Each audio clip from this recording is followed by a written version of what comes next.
All right, so good afternoon, everyone, and happy Easter. Thank you for taking the time to join me on your holiday. When I was planning this, I knew the holiday was coming, but I figured I might get some folks to join me and talk about gardening. Definitely everybody is feeling the weather and they are ready to get out in the garden. But there are definitely some requirements that you should know before planting. And let me share my screen here. And then we'll get started.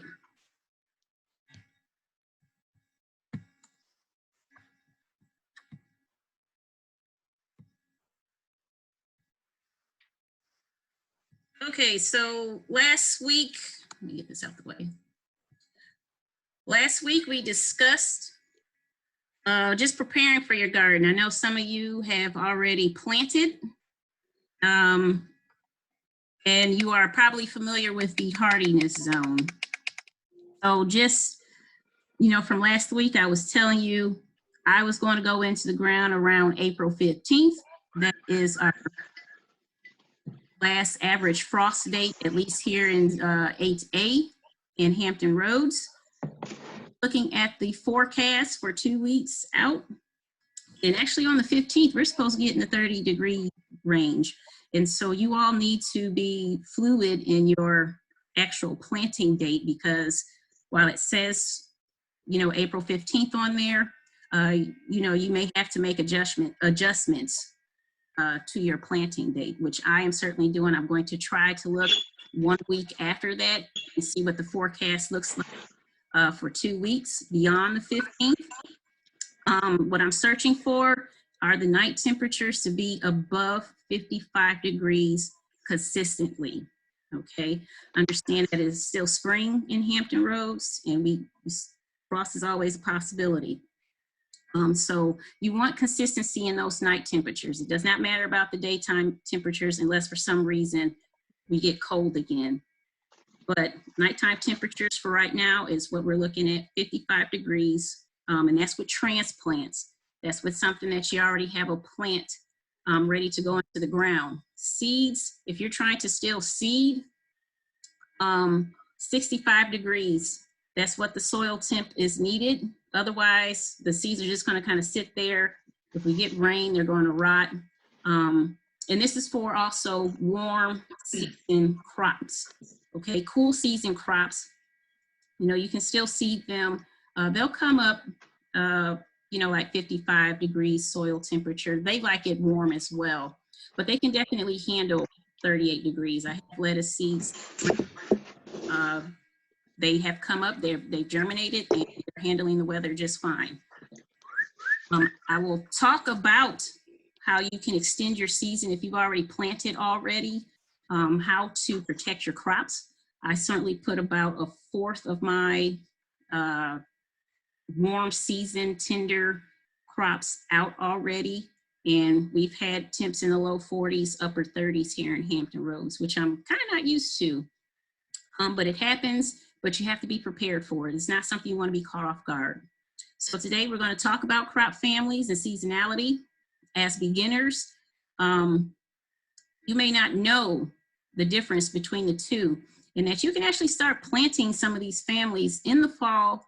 They'll survive through the winter, and then you can change over to your summer crops as the time gets close. Okay, so like I said, I've been harvesting my lettuce. I told you all last week, I've been harvesting my lettuce since January or February or something like that. So when people ask me if it's time to plant, you have to be very specific, or I have to be very specific in what I tell them. Yes, you can plant, but it is the cool season crops that you want to plant. You want to back off of your warm season crops until you get temperatures that are consistently 55 degrees at night, okay? So today we're going to cover cool season and warm season crops. What does it mean for a crop to be hardy or tender, okay? We're going to go through those crop families and individual plants that are within those families itself, and why it's important related towards crop rotation. And then I'm going to go into season extension and cold weather protection unless, in case you felt that itch to go on the ground like I did, so that you can protect your plants. Okay, so I can't discuss all the plants that are out there, but I can definitely talk about some of the main ones that are at stores. You all probably have some of the same plants that I have in my ground already. So some of the most common vegetable families, the nightshades or the Solanaceous family, mustards, those are the, and the Alliums or onion families. Those are the main crops that I grow. There are also legumes, the pea family, squash, parsley or carrot family, spinach, lettuce, and the mint family. You'll find a lot of your herbs are in the mint family. And I'll go into more details about herb production in our last class. I believe that's on April the 26th. So within each crop family, you can kind of sort out your cool season and warm season crops based on the family. So your cool season crops, I have had, my alliums, that's the onion family. My onion and garlic have been in the ground since, I had a first batch that I planted back in December. It was so warm. You really want to get them in the fall. And then I planted another batch back in March, early March. Okay, they really like the cool weather. The asters or the lettuce family, definitely a crop family that you can get in now. I do suggest if you're in zone 8A, 7B, 7A, you can, plant those in as transplants. Don't go with seed. You might get away with seed, but the heat on the flip in at the end of April might cause them to bolt. And when I say bolt, that means it goes straight to seed and it no longer produces leaves for you. And all it's trying to do, because it feels the heat as in biennial, they feel the heat is killing it. So a plant's job is to just get off its next generation. Brassicas or the cabbage family, definitely a crop. I'm getting ready to harvest a broccoli head off my plant outside my container in about a week or so. Carrot family and the Goosefoot family, that's like spinach and Swiss chard and beets. Warm season crops, those are crops that you either have in the ground right now or you're kind of waiting for that weather to break. So the cucurbits, the cucumbers, the melons, the squash, they fall in that family. Grasses, yeah, we eat grasses. Typically we eat corn, that is in the grass family. Legumes, beans, peas. The majority of the legumes are in the warm season, but in the case of peas, that is a cool season crop. So you just kind of have to, do some research into that in order to know that. And the solanaceous crop, as far as warm seasons, my favorite, tomatoes, potatoes, peppers, they're all in my backyard. And then eggplant is in there as well. I planted eggplant maybe probably my first 2 years of growing in the vegetable garden. And I didn't care for it, so I haven't grown it in a long time. So seasonality. When we're talking about cool season crops, you have two layers. You have your hardy and semi-hardy crops. And that'll tell you kind of what temperature you need to prepare for if it gets down into the 20s. So we're looking, let's see, when it got down into the 20s, I can remember MLK holiday, I really had to protect everything outside because I think it got below 25 degrees on a couple nights. So hardy is down to 25 degrees Celsius. Semi-hardy is down to 29 degrees, not Celsius, but Fahrenheit, sorry. That doesn't mean that they're going to grow at peak production at that point. They're just going to kind of hold the temperature. They're going to kind of grow a little bit slowly. Like my broccoli plants, they took a very long time to grow. When it has optimal conditions, this 60 to 80 degree Fahrenheit range, yeah, it's going to spit out broccoli in 54 days, which is on the seed packet that I have. It says it's a 54-day plant. But between my shade garden, the cold weather, you know, it took me a few months, okay? I want to say it took me almost 4 months before I saw my first head of broccoli. So don't expect production like you would when the temperatures are optimal. Okay? Warm season crops, frost is deadly. Even though lower 40s, upper 30s isn't exactly frost range, you know, the more stress a warm season crop has, the more physiological effects you're going to see later on in the year. And it may be something like you have lower production, okay, than normal. You wouldn't know that as a beginner. If this is your first year gardening, you wouldn't know that as a beginner. You would make comparison to, you know, the previous year garden, but you may receive reduced yields. It may be a little bit more prone to insects and diseases. It's just not as strong as the plant would be if you planted it in optimal conditions, okay? So you have tender crops, and then you have very tender crops. The tender crops can go down to 55 degrees Fahrenheit, and then you have very tender crops that can go down to 65 or 60 degrees Fahrenheit. Their optimal temperature, they like heat, okay? They need sunlight. That's something we're going into as we head towards the summer. With the cool season crops, you can kind of get away with a little bit of shade or less sunlight. It just takes longer to grow. Okay, so very tender, semi-hardy, and hardy again. Those are your plant hardiness levels. So it's very tender crops. They need the heat. Frost will absolutely kill them, okay? Below is a picture of my one cantaloupe plant, okay? This right here in the middle, that is one cantaloupe plant. Typically, crops that are in the melon family. So you can see cantaloupe on there, winter squash, pumpkin, watermelon, the cucurbits family, they are in there. Lima beans, eggplants, peppers, probably a good majority of the things that you have outside already. And so they need that growth at 60 degrees Fahrenheit. Now, if it gets down to 32, I have had some tomato plants survive at 32 degrees, but with cover, of row cover, and those were some pretty mature plants. They were huge. We're talking like an adult compared to a child. You know, you have these baby plants that you probably set outside, and they are not going to take a frost. On the flip end, that very mature tomato that I had, physiological effects, it just wasn't healthy. You can think of it as like the runt of the litter compared to when I put my plants out properly. You're just going to see some reductions. So tender crops, again, they need growth above 55 degrees, and that growth is going to be very slow. Okay, frost will damage or kill it outright, but they still need summer weather in order to grow and produce. The tender crops are going to be your beans, celery, corn, cucumbers, and summer squash.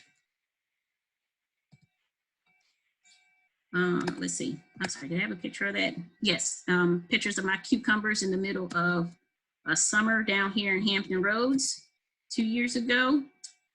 Then you have your semi-hardy crops. I have a picture of my lettuce here to represent that picture was taken back in February. They need spring and fall weather. Okay, they have growth above 40 degrees. Now there were definitely some nights we were in the 20s, in the 30s this winter. Although we did have a weird winter during the daytimes, we had pretty normal weather at night. So the slope was very slow, or the growth was very slow, sorry. But it can tolerate very light frost, okay? It's not gonna take too many frosts, like maybe like 32, 30 degrees, somewhere around there. And then it's gonna bounce back, and then it may or may not take a second frost, but I've always had my lettuce plants die on me 1 or 2 frosts in, okay? So then I need to replant in order to have a succession crop.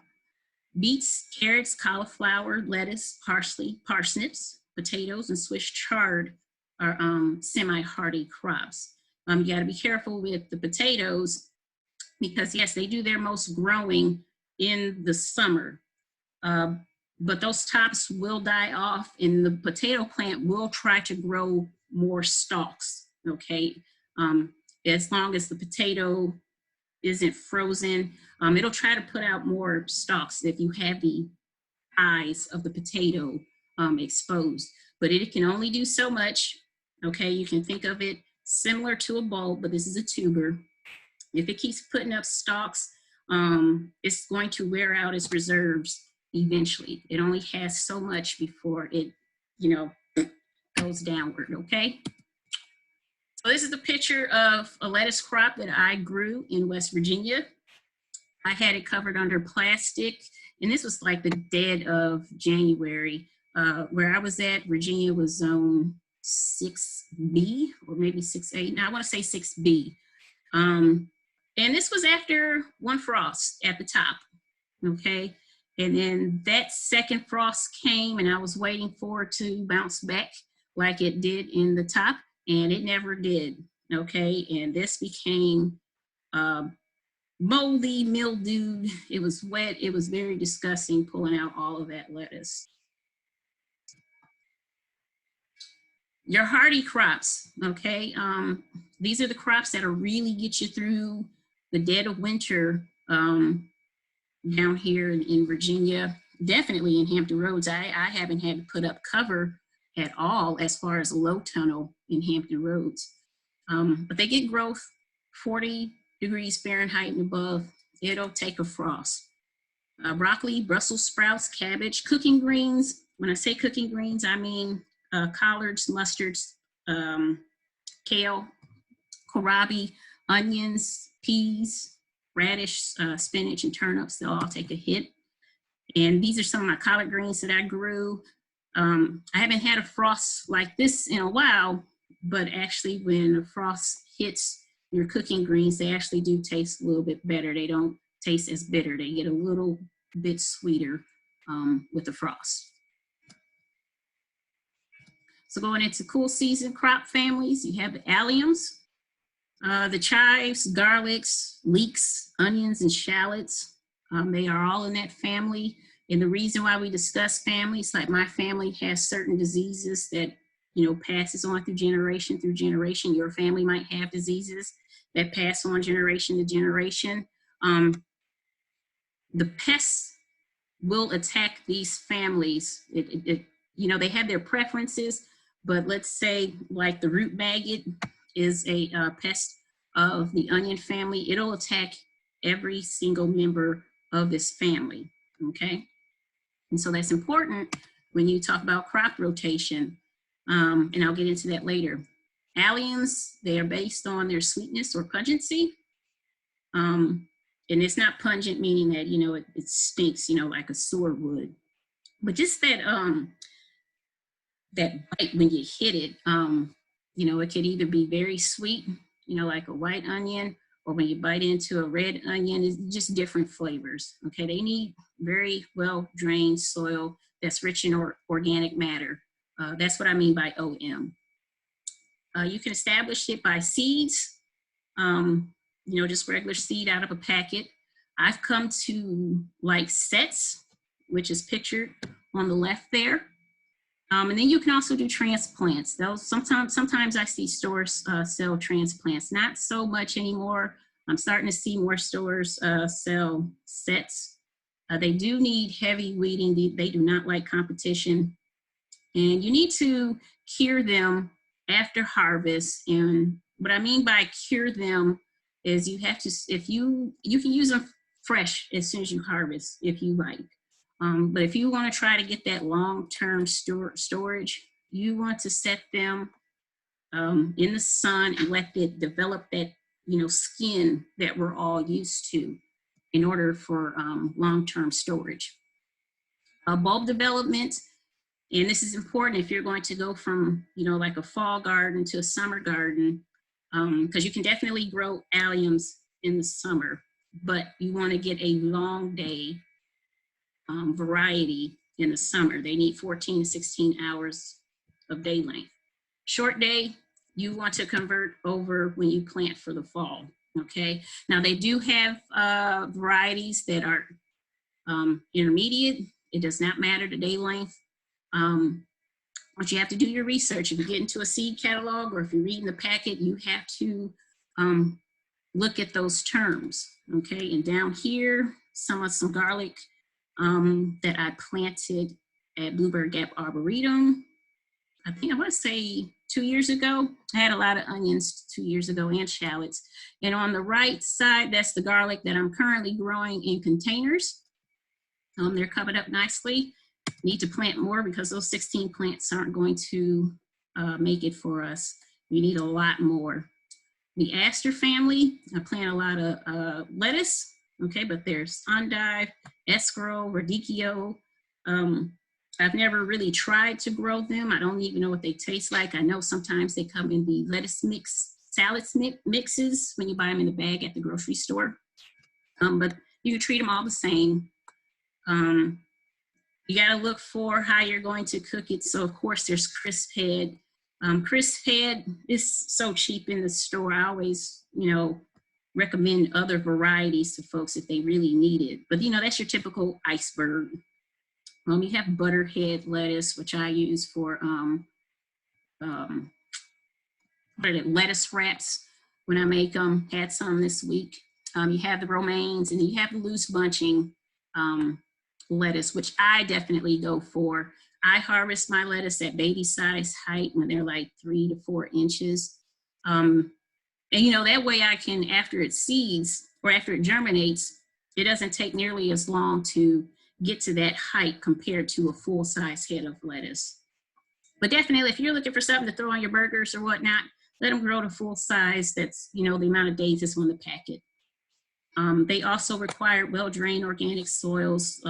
I would say all of these vegetables require well-drained organic soils. And you can either direct seed or transplant. If you are in Hampton Roads, go with transplants right now, because that heat, you know, while our night temperatures are weird, that heat is coming and you may not get the production that you want out of it if you start from seed. Brassicas, I have a love-hate relationship with them, mostly love. Broccoli, Brussels sprouts, cabbage, cauliflower, cooking greens again, kohlrabi, radishes, rutabaga. I don't know a whole lot of folks that eat rutabaga, but it's a lovely family. I would suggest, you know, Brussels sprouts out of any of these crops. It takes the longest to develop Brussels sprouts, and it's usually something you want to plant in the fall. There might be some folks out there who are listening. You may have had success in the spring getting these out, but usually it gets too hot before you start actually seeing those actual sprouts on the side there. Carrot family, carrots, celery, there's some herbs in that family. The one that comes to mind is dill. You know, parsnips are another one. And the concerns about this one, you know, when I was first growing as a beginner, you would see all of this top lush growth, and you think that you were working with something underneath, and when you pull it back, you get this little toothpick size stem, or not stem, root, and you know, you've essentially pulled out your carrot plant. You want to give the appropriate amount of time for that development, okay? Also, there are a lot of butterflies that will lay their larvae or eggs on members of the carrot family. And so you have to balance between what you want out of your vegetable garden, okay? Because those larvae will eat the tops of the carrot family leaves. So you have to balance, you know, if you want, you know, butterflies, carrots are a great way to attract them. But if you don't, if you would like carrots, you know, hand picking or, you know, possible, you know, spraying might be something that you have to come to terms with that. Goosefoot family, beets. I really don't grow beets, but you know, it's one of those short crops similar to radish. You'll get it in 30, 45 days. Swiss chard, I really don't grow a lot of it. I tried it once, tasted it, didn't like it. It's one of the hardiest crops out there.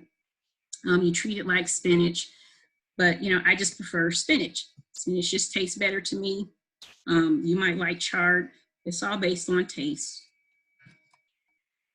So your warm season crops, the cucurbits or the melon family, you have cucumbers, gourds, melons, squash, pumpkins, and zucchini in that family. Yeah, zucchini is, and sometimes squash, but definitely zucchini, one of those crops that if you blink, boy, they get so big and seedy. You have to really pick them at the correct time. Otherwise, you'll have something that you can use as a baseball bat or seeds for, you know, next year. They require pollination. I get a lot of questions in the office. A lot of folks, they only, you know, that picture to the left, that's all they get. And they ask why, you know, that little fruit never developed. Well, you need a pollinator, whether it could even be yourself. If you learn how to hand pollinate, you need a pollinator to come in and exchange or fertilize that flower for you. Otherwise, it's just going to stay like that. Some cultivars are self-pollinating, parthenocarpic, and they'll do that, but you really have to read the variety and research what you have in order to know that. They are very large. A lot of people go to the store and they just see that personal size melon, but this is a very large plant. It will take up a lot of room in your garden. You need to plan accordingly. Some of them have vines and they will try to vine and attach to whatever is around it. So provide the space, or if you have small space, train it on the trellis. The thing about some of them, like watermelon, you have to have netting in order to hold up the watermelon. Otherwise, it's just going to snap off the vine and be no good to you. Okay, very long growing season, except for the summer squash and zucchini. You know, pumpkins take a long time to grow in order for you to get them in October around Halloween. The watermelons that I grow takes at least, I grow the personal size and they take at least 90 to 100 days. If you get the big ones that go on the picnic table, you're looking at 120, okay? Cucumbers, understanding slicing and pickling cucumbers. I have pickling cucumbers. I mean, you can use pickling for slicing, but I'm pickling this year my cucumbers. I was very sad with the cucumbers that were in the store this winter. And remember when I said last week, have a plan for your produce. When the cucumbers start firing out, you'll just have so much to deal with all of these plants. When they start firing out produce, have a plan for them. I'm going to pickle my cucumbers so I can have them for winter. Best to train them on a trellis. I have done what I call laissez-faire gardening, where I've grown it on the ground and just so much disease pressure. So train them up. You have summer squash and winter squash. Summer squash have a short lifespan, or shelf life, I should say. They don't take too long to grow and start producing. Winter squash, however, you know, those weird, you know, those pumpkins that start coming out for fall, those are going to take much longer, but, you know, they have a longer shelf life. And actually, I still have my, you know, Halloween pumpkins out on the porch. They're doing just fine, and I could cut them open and get the seed out and plant them if I want to. So you have your grasses. I wish I could plant grass, but my garden is just too or corn, but my garden is just too shaded right now in order to even think about it. And so you have popcorn. If you're growing popcorn, would love to know. Popcorn is it's an art because you need to balance the moisture content in the actual seed so that it can create the pop. And you actually need specialized equipment to measure the moisture. Then you have sweet corn. That's the corn that you see in the stores, and it's getting sweeter every time they keep breeding it. I think candy corn, it starts both K's, or candy, K-A-N-D-Y, ultra sweet. It's just concentrating the sugar instead of the starch like you do in field corn, okay? So like I said, cultivars are increasingly becoming sweeter, you know, as Americans either have that taste for salt or taste for sugar. Things are just becoming sweeter. If you are in an area where you do have field corn, you have to keep them separated, okay? They will commingle and breed with each other, and if they cross-pollinate, that sweetness will be suppressed, okay? You want to grow in blocks of 8, okay? So like a, I would say, I don't want to say 4x4, but like 4x2. You want to set them up in such a way that the tassels, when they blow in the wind, they will flap against each other. If you have them in a single row, that's less likely of a chance to find a mate for that tassel. But when you put them in the block together, they all kind of just blow against each other. If you want to harvest throughout the season, there are early varieties coming out on the market. I see it more and more the longer I garden. Didn't used to be like that, but they're coming out. So you got to find a variety that says, you know, 65 days. You plant that in a block of 8. And then you'll come out mid-season. You'll harvest after your early season, and then you have late day varieties that, you know, take 90 plus days. That way you can get a harvest throughout the year. Legumes, these are your beans, edamame, lentils, peanuts, peas. I believe to the right are some green beans that I grew. Those are some bush beans, and then you have beans that, you know, can grow on a trellis and climb. Beauty about legumes is that they are nitrogen fixing. So they will actually fix nitrogen out of the air and fix it in such a way that it's usable in the soil. So it's great with quote unquote green manure. If you till it in, let it decompose after a while, or compost, you throw it in compost, it adds nitrogen back into your soil. Okay, you can train beans and peas on the trellis, highly recommended. I have some peas outside right now, and I have a trellis, and they're grabbing onto everything but the trellis. So it's very frustrating what my peas are doing, but they're out there. Green beans can be tricky. Another crop, when you blink, all of a sudden the beans start forming inside of there, and that's not really what I want unless I want the seed.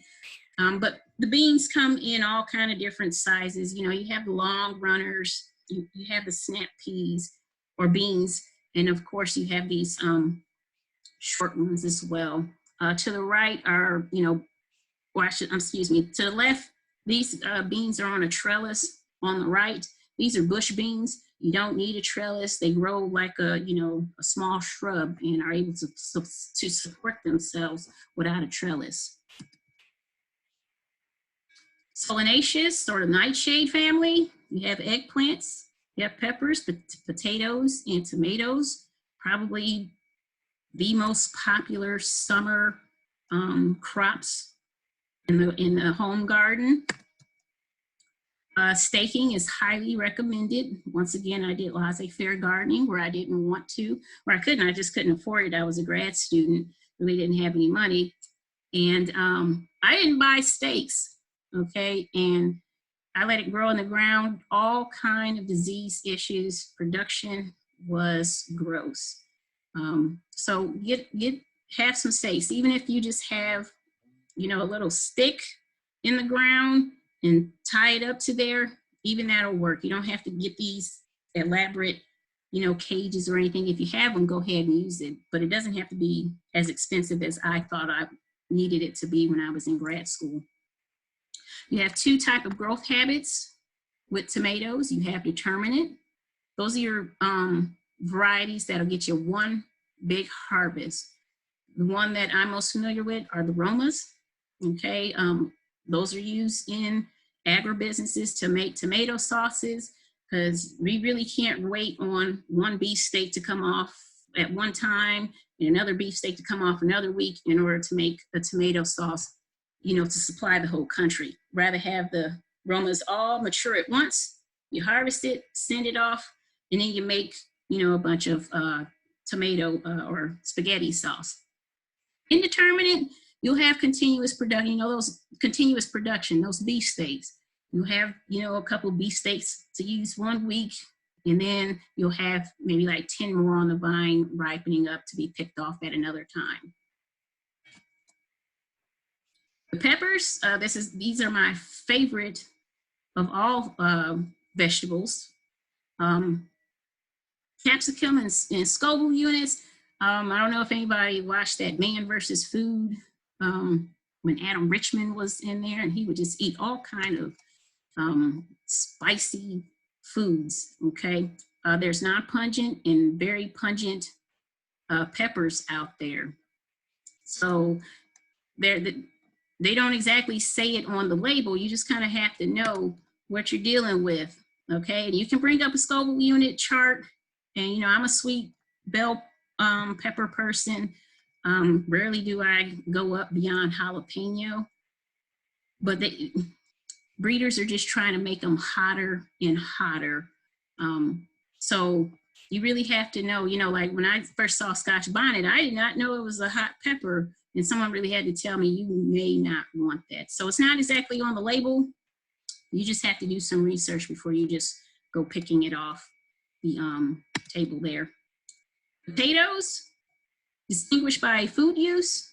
So if you're going to be doing a lot of baking with your potatoes, you want a high starch content potato, russet, okay?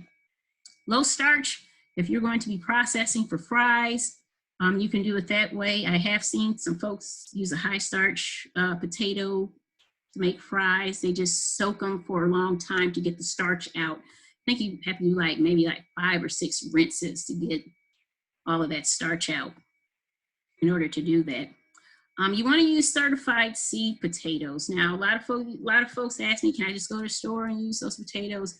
Yeah, you can use them. I prefer to use certified seed potatoes. I know that it would be disease-free.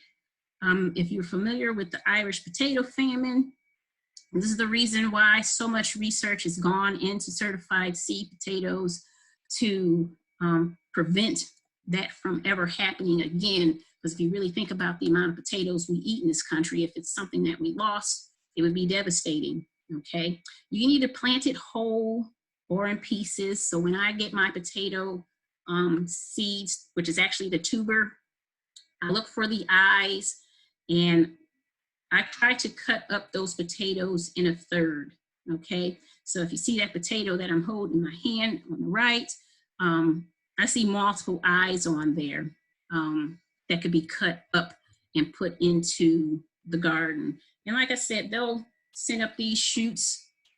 You want about an eye or two, because you know, if it frosts, if you have a backup eye, it'll try to send up another stalk for you. But you don't have to plant that whole potato. That's easily 3 or 4 plants that you can get out of something that big. I do mine in containers, and so I won't be doing the healing process, but if you are in the ground, you want to heal your potatoes. And the concept of healing is, so when you plant that initial tuber into the ground, the mother tuber is going to put off more tubers to the sides. If you heal that potato with more soil, covering up the stem of the plant's just going to try to continue to grow. But that section that you have healed, it will put out more tubers in that area. Okay, so you want to keep healing it. I've never gone more than 1, maybe 2 healing processes, usually just 1. And then once you pull it out, the fun of it all is trying to find all of those spuds, because they'll definitely volunteer to come up on you next year if you don't get them all. Miscellaneous crops, you have okra, which is in the mallow family. It puts out a very beautiful flower. Sometimes I don't grow okra just to get the okra, because quite frankly, I don't like the taste of okra, but the flower is very beautiful. I enjoy the flower the most out of it. Sweet potatoes are in the morning glory family. I've been trying to grow sweet potatoes down here, but I've had all kind of problems at Bluebird Gap Farm. If you ever go there, there are 4 roaming peacocks, and they love sweet potatoes. So I've had issues with growing them. I'm going to try to grow them out in my yard for the first time down here in Virginia. So okra, again, that beautiful flower that comes out. The pods, you want to be very careful. When it is time to harvest, they'll be like 1 inch, maybe 2 inches that you want to go up to. It's one of those, crops, if you blink, they will get woody and seedy. And I have so many okra seeds in my stash because I have harvested okra a little too late. So when it's time to harvest, get out there with something sharp. I've learned my lesson not to be a lazy harvester and just yank it off the plant. Sometimes you yank the plant out of the ground. Sometimes you tear the side of the stem off when you do that. Get something sharp to cut off that pod. Sweet potatoes, they have beta carotene similar to, or the same as, I should say, as carrots. Limited in processing, but we're getting more and more things out of sweet potatoes. Transplants are called slips. A while ago, it seems like we have transitioned from actually selling the slips. They used to come in a little bagged box. You can get it from the big box stores, and they actually gave you the slips. This year, I noticed they actually gave you the sweet potatoes so that you can create your own slips. So that'll be my first time actually making my own sweet potato slips. But apparently, you cut the sweet potato in half, put half of that half in water. You don't want to soak it. You kind of want to hold it up. I'm going to use toothpicks in order to stabilize them while they're sitting in water. And the plant or the tuber will grow slips, or basically leaf out. And you want to take those leaves and once they develop roots on them, plant them. So that'll be my first time adventuring into creating my own sweet potato slips. So, so now that you have background information on those, crops, what does that all mean? Well, it's important, and I highly suggest you get a garden journal and document where you plant, the weather, all that good stuff. Document everything. But it's important for your crop rotation. Understand that your garden is a grocery store, not only to yourself, but it's a grocery store to all the pests that are out there, okay? Now, rotating your crop, it's not going to do anything for deer. Deer are highly mobile, they will find it. But when you shift your crop, for instance, they have this year 1 on this picture to the right here, okay? You plant your tomatoes in one section. You don't want to follow up in that same bed with anything in that nightshade family, potatoes, peppers, eggplant. You want to find a different family to rotate to. In this instance, if you go to year 2, it's been planted with carrots. Year 3 has been planted with beans, something in a different family. And you want to shift it until it's time to come back to that, you know, wherever year 1 was with that family. The concept being a lot of insects, a lot of diseases are soil borne. The insects will lay their eggs in the soil and they'll come up. And the more they do that, the more infestation you build up if you do not move it.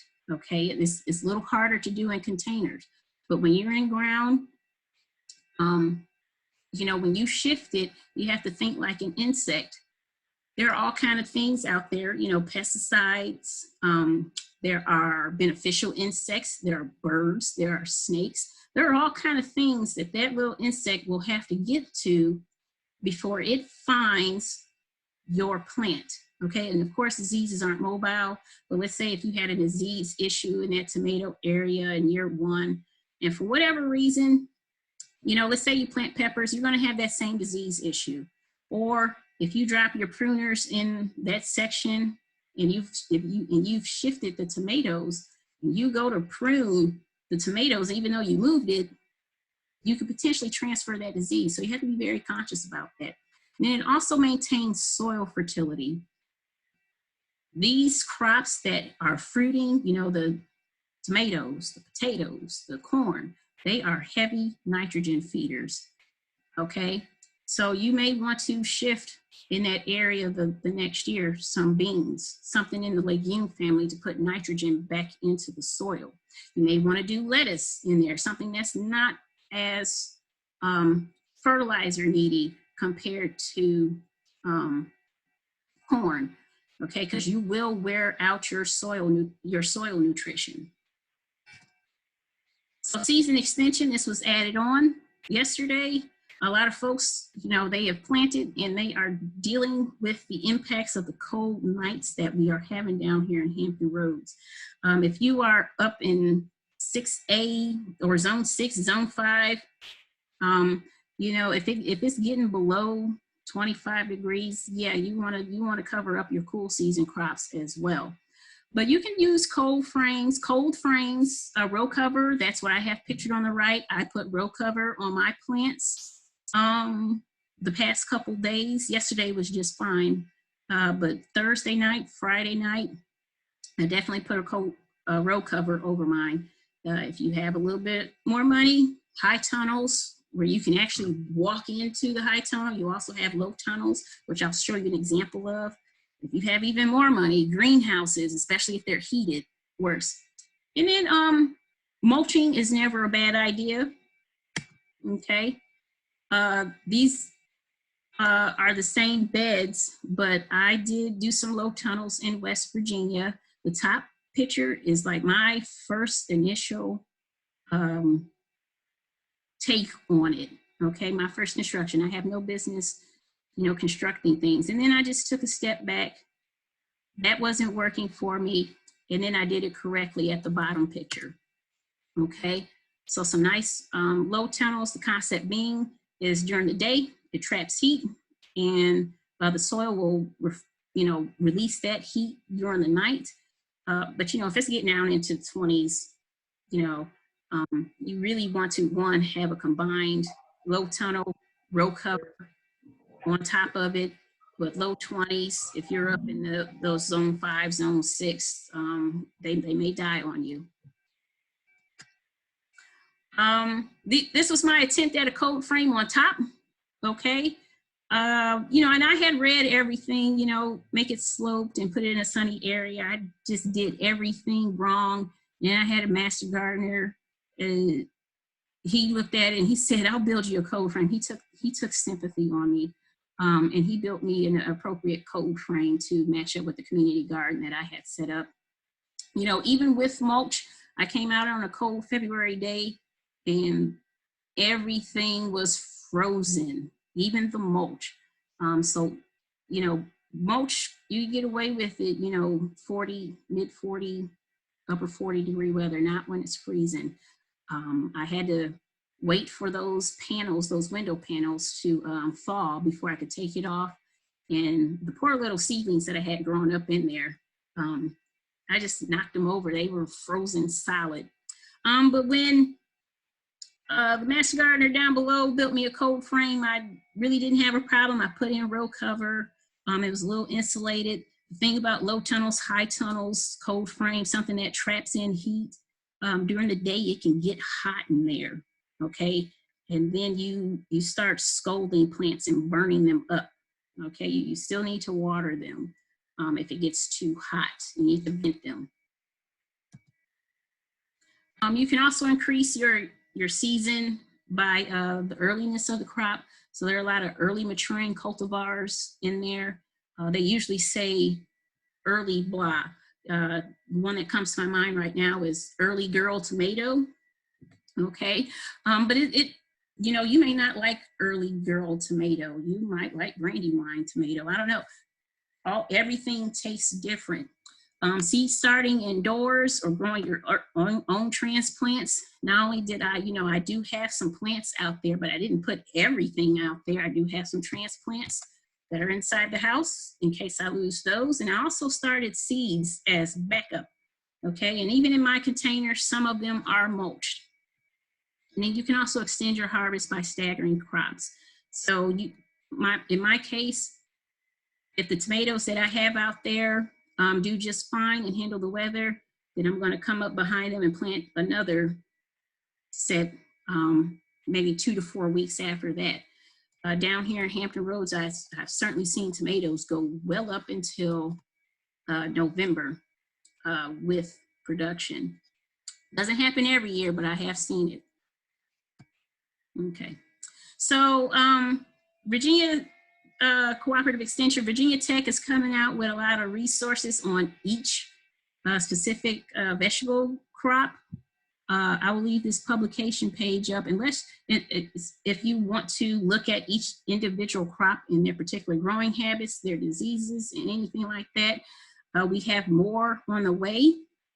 They're just in the review phase. So this isn't it.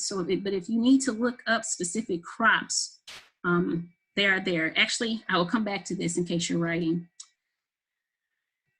That ends the presentation, but I just wanted to let you know, one, that's my email address. A lot of folks have been calling, but I've been working from home. So I haven't had a chance to return phone calls like I have because I haven't gone in the office in a few days.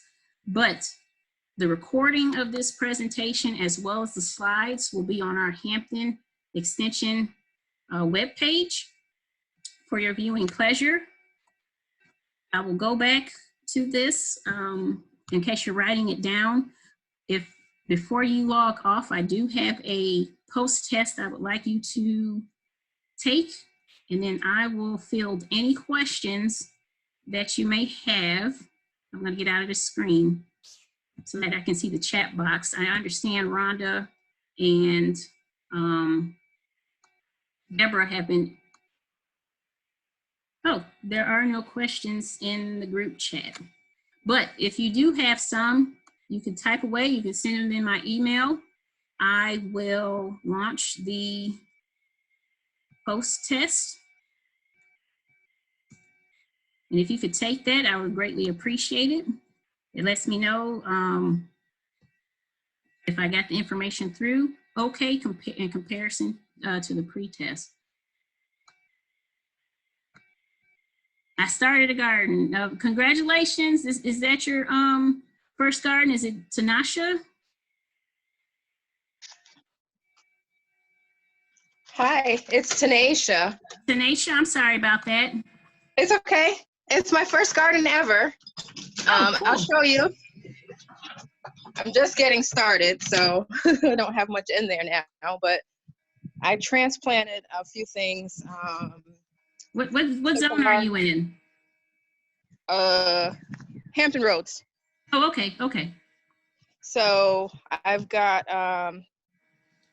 tomatoes, red peppers, green peppers, and then basil.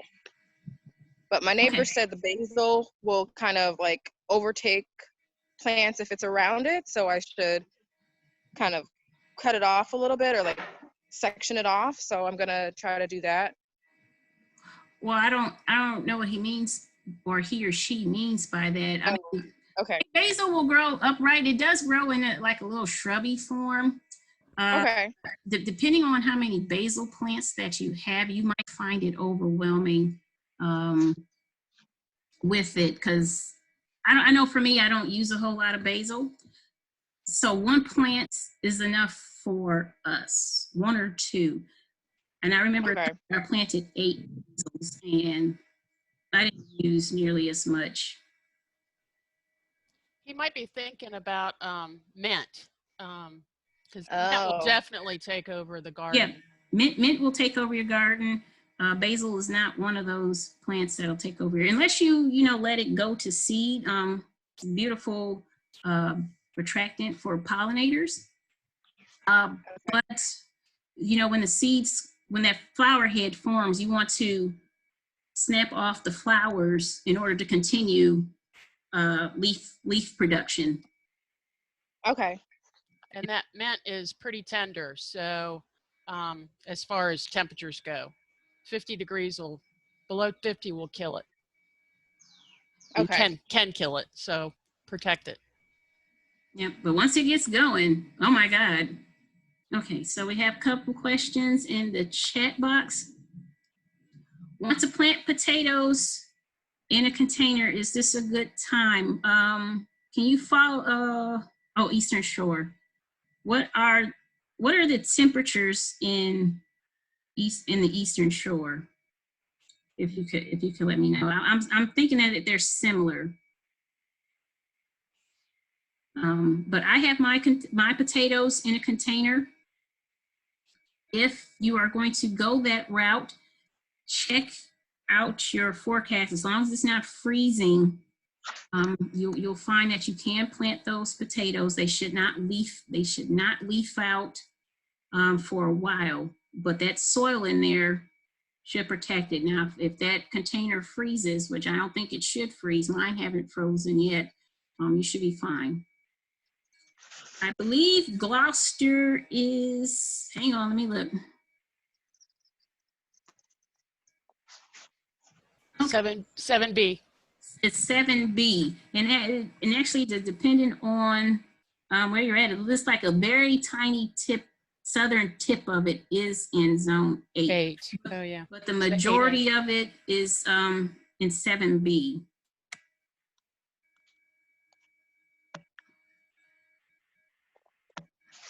Okay, so if there are any more questions, feel free to email them to me.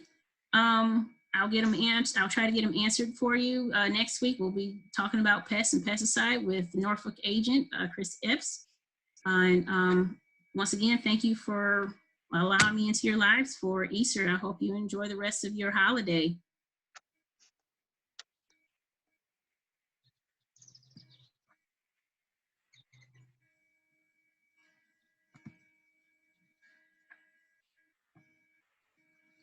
All right.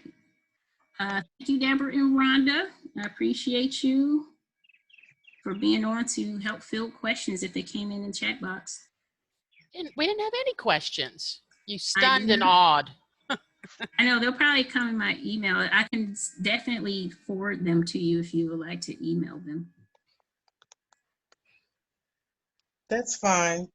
Oh, okay. We don't have anything else to do. Exactly. So we need a mission. We need a mission. I'm trying, y'all. How big of a pot for potatoes? You want to go at least, I have them in both 10-gallon and 15-gallon pots. They actually make a potato bag too, that has a pocket you can reach in. I've never had success actually reaching in to grab new potatoes, but it's a handy thing to have. Thank you, Patricia. You're welcome. I think she's gone though. Yeah, I want to do sweet potatoes. Sweet potatoes, yeah, they are they're easy once you get them into the ground. It's actually creating the slips and getting the slips to take off appropriately. That's the things. Okay, feed bags for potatoes. That's a good idea. Because myself, I don't want to buy any more containers because they starting to get expensive and crack into my budget. And it just anything around the house that can serve as a container is being used as a container. What a great idea. I know that is a great idea. And I just gave those feedbacks to I still have one. Do you need any more feedbacks? no. Okay. Good. Well, it might go to potatoes then. Yeah, go ahead and use them for potatoes. There's a little gardener. Yes, we enjoy getting kids involved in the garden. So Deborah has sweet potatoes in an 18 by 18 inch raised bed. Got wonderful results. It's nice to not have peacocks in your garden. I really tried, and those peacocks, they just tore them up. They also tore up my peanut plants too. I was very upset. Okay. Well, all right. If there are no more questions, I will see you all next week. Okay, Thanks, Deborah. Thanks, my pleasure. Gaylynn. Yep, Thank you, you're bye. welcome. See you next week. All righty. All right, bye-bye. Same time, same station. Yep. Later. See ya. Later.